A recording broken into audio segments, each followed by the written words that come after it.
তারা সীমাবদ্ধ। সংবিধান তো সরকারকে এই অধিকার দেয় নাই। আমি আপনাকে বারবার বলি, আমি গণপরিষদ বিতর্কে আমি চ্যালেঞ্জ করলাম, 1000 পৃষ্ঠার গণপরিষদ বিতর্কের মধ্যে একটা জায়গাতেও মুক্তিযোদ্ধাদেরকে চাকরিতে বিশেষ সুবিধা দেওয়ার কথা বলা হয় নাই। মুক্তিযোদ্ধাদের অবদান, তাদের সাহসিকতা নিয়ে অনেক কথা বলা হয়েছে, যৌক্তিকভাবে বলা হয়েছে। শুধুমাত্র তাদের সামাজিক নিরাপত্তা দেওয়ার ক্ষেত্রে আর্টিকেল 15-এ বলা হয়েছে। তো আপনি সংবিধানে নাই, গণপরিষদ বিতর্কে নাই, এবং সংবিধানের সুস্পষ্ট লঙ্ঘন। এটা হচ্ছে মানে সাধারণ মানুষেরকে অসাম্যের দিকে দেওয়া। আমরা যে বলি সবাই আইনের চোখে সমান, সমান সুবিধা পাবে, আর্টিকেল 29, এগুলির সুস্পষ্ট লঙ্ঘন। এখন আপনি সংবিধানের স্পিরিটে গিয়ে এমন একটা জিনিস করবেন যেখানে চাকরি পাওয়ার অধিকার অত্যন্ত অল্প সংখ্যক মানুষের কাছে। আপনি যদি রাজ সরকারি গ্যাজেট দেখেন, যদি আপনি সরকার প্রকৃত মুক্তিযোদ্ধাদের সংখ্যা দেখেন, 1986 সনে মুক্তিযোদ্ধা কল্যাণ ট্রাস্টের হিসাবে ছিল প্রকৃত মুক্তিযোদ্ধার সংখ্যা 70 থেকে 80,000। পরে আওয়ামী লীগ আমলে কেন এটা বেড়ে বেড়ে 3 গুণ হয়েছে আমি জানি না। এর মধ্যে অনেক ভুয়া মুক্তিযোদ্ধা বের হয়েছে, ভুয়া মুক্তিযোদ্ধার আপত্তি হয়েছে প্রায় 60,000-এর বেশি। এখন আপনি কি বলেন, সরকারের অধিকার আছে ভুয়া মুক্তিযোদ্ধাদের পক্ষে আপনি কোটা করবেন? সরকারের অধিকার আছে আপনি মুক্তিযুদ্ধের সন্তান তার বর্ষের প্রশ্ন করবেন না? প্রফেসর আসিফ নজরুল, আমরা হচ্ছে একটা বিষয়ে যদি আপনার কাছ থেকে আরেকটু পরিষ্কার মতামত পাই, যে সরকার কিন্তু এগুলি জেনেই, এগুলি মেনেই 2018 সালে একটি পরিপত্র জারি করে শুধু মুক্তিযোদ্ধার কোটা না, সকল ধরনের কোটা বাতিল করেছিল। এখন কেউ যদি একটা রিট আবেদন করে, হাইকোর্ট যদি এই ভিউ নেয় যে তাকে আসলে কোটার মধ্যে থাকতে হবে, এই ক্ষেত্রে তো আমরা আসলে সরকারকে দোষ দিব, সিস্টেমকে দোষ দিব, আবার ভুয়া মুক্তিযুদ্ধে ফেরত যাব না কি করব? এইটা তো আসলে একটু বোঝার বিষয়। আপনি যদি ওই জায়গাটাতে একটু বলতেন। আমরা কি একটু জনাব আব্দুল মান্নানকে একটা বিষয় একটু শুনে আসবো, যে আমি মুক্তিযুদ্ধের কোটা প্রসঙ্গে আমি আপনাকে এই ব্যাখ্যাটা দেই। আপনি খুব ইম্পর্টেন্ট কথা বলেছেন, তো আমি একটু ব্যাখ্যা দিই, পরে মান্নান ভাইকে অনেক ছেড়ে দিব। শুনেন, আমি সরকারকেই দোষ দিব। 1 নম্বর কথা হচ্ছে, আমাদের যে কোটা সংস্কার আন্দোলন হয়েছিল এখানে তো বলে নাই সব কোটা বাদ দেওয়ার কথা। আমাদের সংবিধান অনুযায়ী কিছু কোটা তো অবশ্যই আপনার রাখা উচিত। যারা আপনার পার্বত্য অঞ্চল অধিবাসী আছে, যারা শারীরিকভাবে প্রতিবন্ধকতা আছে, তাদের কেন আপনি কোটা রাখবেন না? অবশ্যই আপনি কোটা রাখবেন। এমনকি আমি মনে করি মুক্তিযোদ্ধা ফার্স্ট জেনারেশন মুক্তিযোদ্ধা, তাদের জন্য যদি কোটা রাখে, যদি কেউ মুক্তিযুদ্ধ থেকে থাকেন এই বয়সেও, সুবিধা দেন, অসুবিধা নাই, প্রকৃত মুক্তিযোদ্ধা। বাট নাম্বার নিয়ে প্রশ্ন, আপনি কত % রাখবেন? দেখেন ভাই, আমাদের এখানে যারা আছে, আমার চেয়ে খালেদ, আপনার চেয়ে মান্নান ভাই সুনাম জানি না, আকবর আলী খান অনেক জ্ঞানী একজন মানুষ, আমরা সবাই ওনাকে ওইভাবে দেখি। উনি একজন মুক্তিযোদ্ধা। উনি 2018 সনে লাস্ট ইন্টারভিউতে কত স্ট্রংলি এই মুক্তিযুদ্ধ কোটার বিরুদ্ধে বলেছেন। তো ওনার মুক্তিযুদ্ধের চেতনা কম ছিল? উনি সংবিধান, রাষ্ট্র ব্যবস্থা কম বুঝে?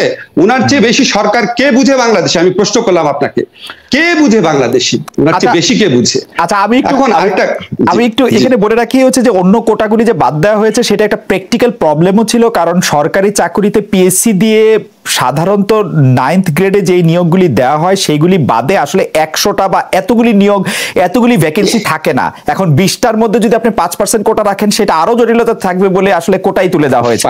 আপনি আমাকে একটু কথাটা শুনেন। আমাদের প্রধানমন্ত্রী রাগ করে কোটা তুলেছেন, ওনার যে টোনটা ছিল, কোটাই বাতিল করে দিলাম, এটা এত বড় একটা রাষ্ট্রীয় ব্যাপার, উনি আরেকটু সুচিন্তিত ভাবে সিদ্ধান্ত নিতে পারতেন। আপনি কোটার পার্সেন্টেজ কমিয়ে দেন। এখন আপনি যারা পার্বত্য অঞ্চলের অধিবাসী আছে, আপনি যদি তাদের জন্য 5% কোটা রাখেন, তাহলে তো অরাজকতা হয়ে যাবে। আপনি 5% পাবেন না, 1% রাখেন। আপনি তো সুচিন্তিত ভাবে করবেন, এটা তো সুচিন্তিত ভাবে করা হয় নাই। আমি তো মনে করি বাংলাদেশে এখনো চাকরিতে 10%-এর মতো কোটা থাকা উচিত, এবং যারা শারীরিকভাবে অক্ষম আছে, যারা আপনার আদিবাসী আছে, এবং যারা আপনার যদি কোনো আপনার থাকে যে নারীদের জন্য যদি আপনি কিছু কোটা দিতে চান, আপনি 10%-এর মতো রাখতে পারেন। আপনাকে সম্পূর্ণ তুলে দিতে কে বলেছে? কোটা সংস্কারের আন্দোলন যারা করেছে তারাও তুলে দিতে বলে নাই।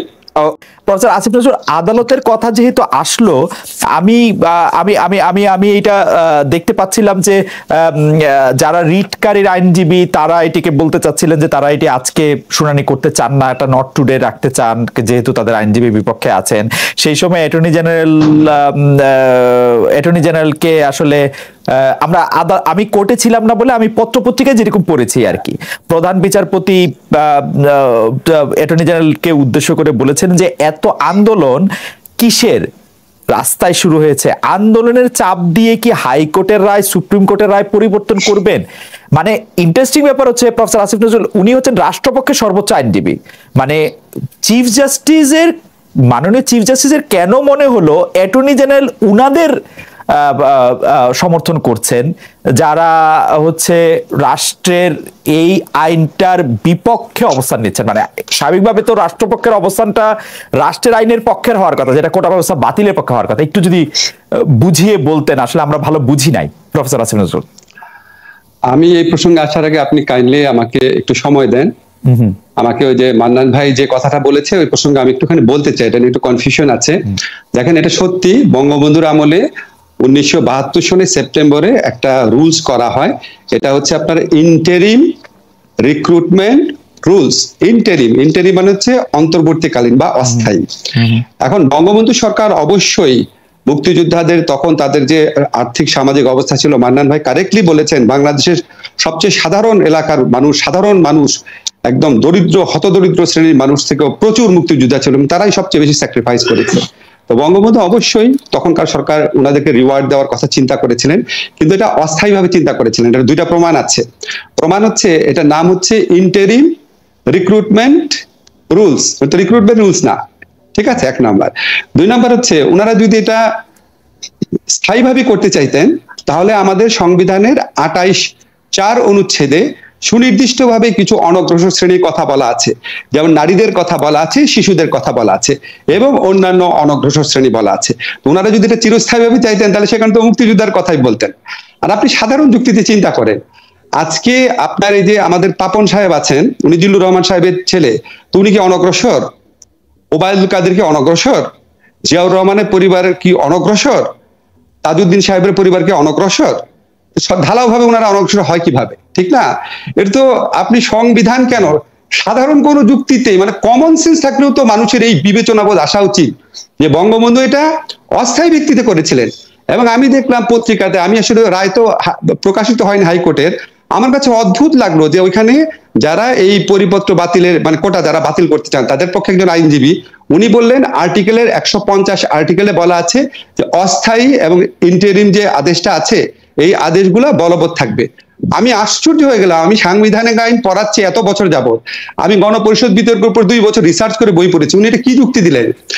ওইখানে যে 150 যে প্রোটেকশনটা দেওয়া হয়েছে এটা এই কারণে দেওয়া হয়েছে 72 সনের ডিসেম্বর মাসে আমাদের সংবিধান কার্যকরী হয়, আর এই 72 সনের সেপ্টেম্বরের পরিপত্র অনুযায়ী এই নিয়োগটা হয় 73-এ।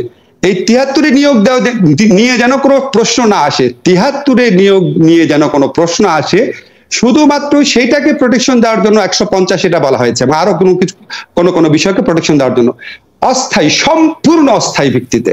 এবং চতুর্থ তফসিলের হেডিং এ হচ্ছে অস্থায়ী এবং ইন্টারিম অন্তর্বর্তীকালীন বিধান। অস্থায়ী অন্তর্বর্তীকালীন বিধান এই 50-52 বছর পর কিভাবে আসে এবং এটা আদালতে কিভাবে গৃহীত হয়েছে আমি জানি না, আমি সম্পূর্ণ লস্ট। এটা আমি রায়টা দেখলে হয়তো বুঝতে পারবো। আর আপনি চিফ জাস্টিসের প্রসঙ্গে যে কথা বলেছেন, আমি ওনার কথাটা শুনে আমার আসলে দুঃখ লেগেছে। কারণ কি, আমাদের তো রাজপথে আন্দোলন করার অধিকার সব মানুষের আছে, এটা সংবিধান সম্মত অধিকার। বাংলাদেশে কিন্তু এই রাজপথে আন্দোলনের অধিকার প্রয়োগ করে বাংলাদেশ রাষ্ট্র স্বাধীন হয়েছে। রাজপথের আন্দোলনের অধিকার প্রয়োগ করে স্বৈরাচারী সরকার থেকে আমরা গণতান্ত্রিক সরকার ব্যবস্থা এসেছি। রাজপথের আন্দোলন, এমনকি তত্ত্বাবধায়ক সরকার যখন রায় হয়েছে এটার বিপক্ষেও বহু রাজপথে আন্দোলন হয়েছে।